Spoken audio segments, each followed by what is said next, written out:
நீங்க எதுக்குன்னா பூமிக்கே.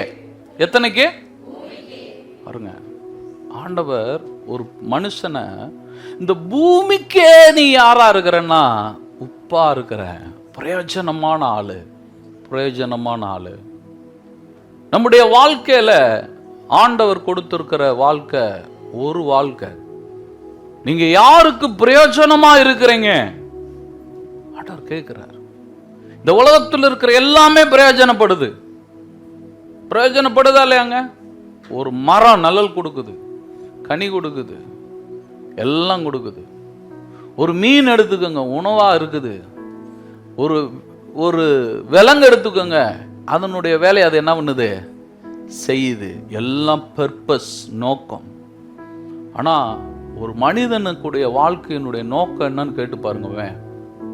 அவன் உண்மையில இப்ப நம்ம வாழ்றோம், நோக்கம் என்ன? எதுக்காக ஆண்டவர் உங்களை படைத்தார்? அந்த இதுக்கான விடைய சொல்லு பாருங்க.